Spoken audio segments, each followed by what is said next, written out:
We open the class management to create a new class for the dimensioning.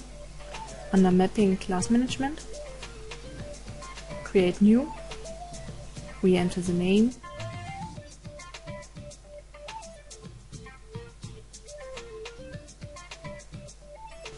next we change the class type into dimensioning, choose a color and a line width, and close class management with apply. In the mapping tree on the left we select our dimensioning class.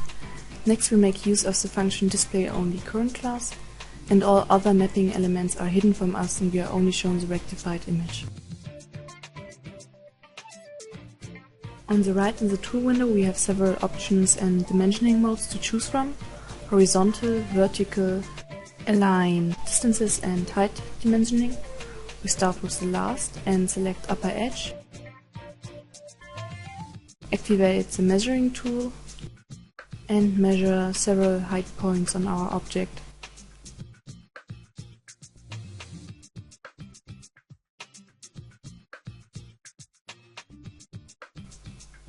Below you see the function height reference points.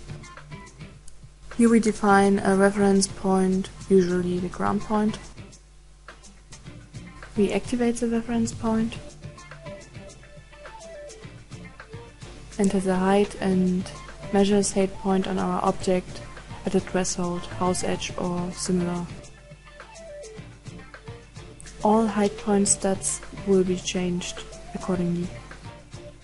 Meaning if we set up our reference points between these two points, you can see the changing measurements: 0, negative height point, positive height point. Use the function measuring again and set it on the threshold again.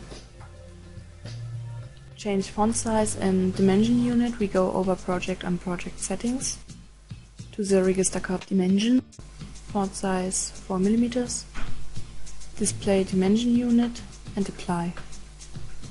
And we can see the new font size and measuring unit.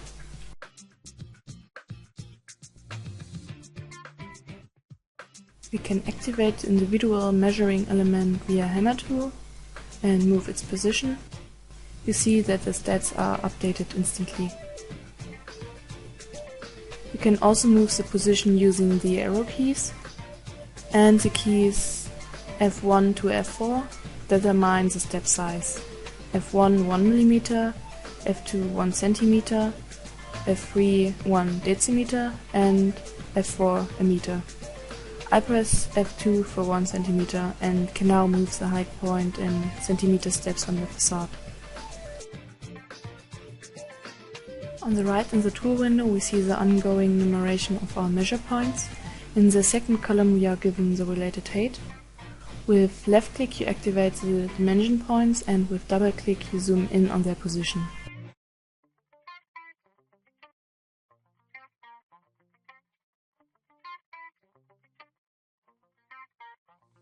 We start with the chain measurements, at first the horizontal distances. We activate the measurement tool and with the first left mouse click we determine the height position of our chain measurement in the photo map. Then we can draw with left mouse click the measures for the chain measurement.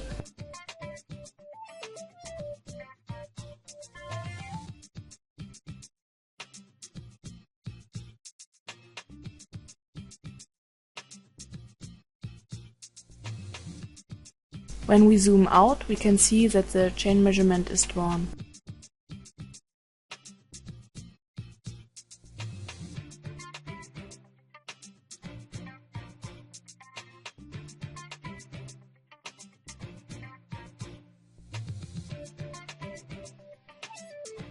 If all points are drawn, we close our measurement with right mouse click.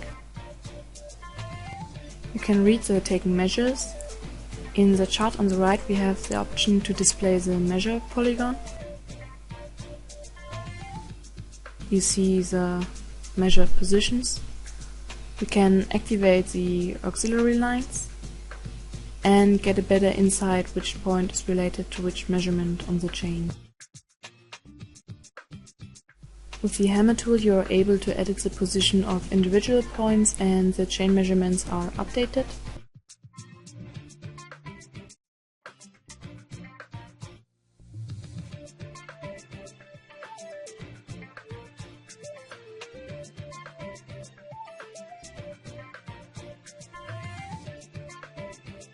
With the tool Delete Polygon Points we can remove individual points from our chain measurement,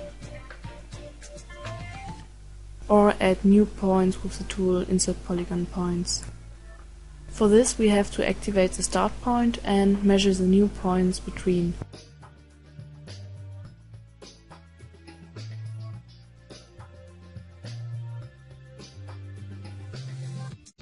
To finish the function we activate another polygon point. And the measures are already added to our chain measurement.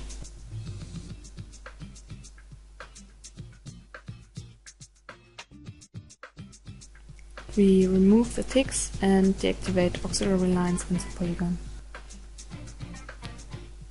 We switch to vertical distances. It has the same functionalities except vertical measures are being taken. We activate the chain measurement tool and measure the first point to determine the position of our chain measurement, and start now to take the height measurements on our object.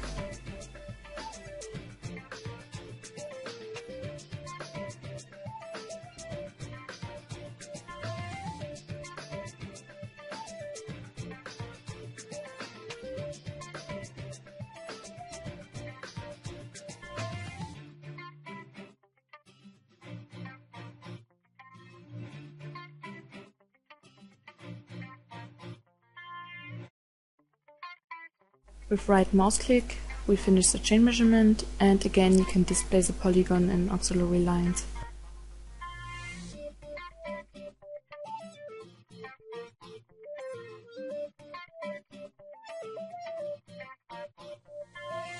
We go on to the third dimensioning type, aligned distances. For this function we measure with the first point position, and with the second and third point the angle of our chain measurement.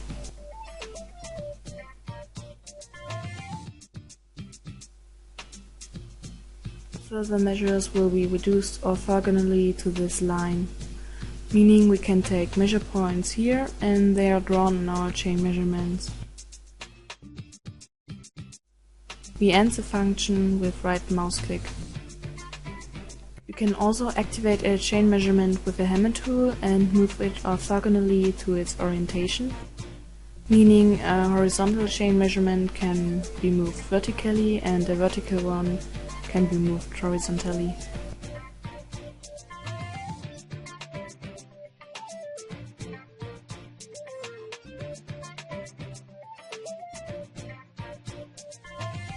Moreover, you can edit a chain measurement later on. We activate one in the tool window, right mouse click, edit dimensioning. We are now shown the individual measurements of our chain measurement and could now add a secondary measurement.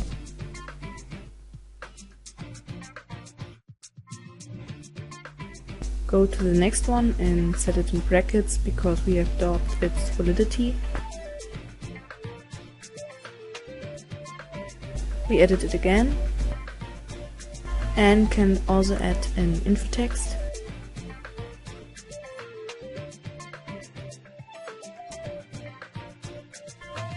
You can see the text supplement.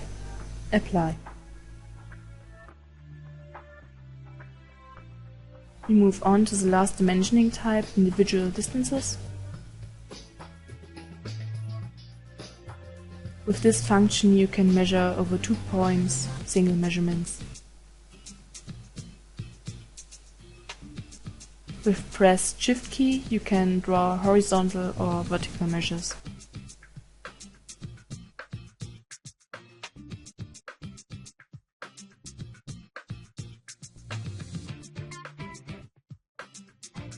You can activate the elements and move them orthogonally to their orientation.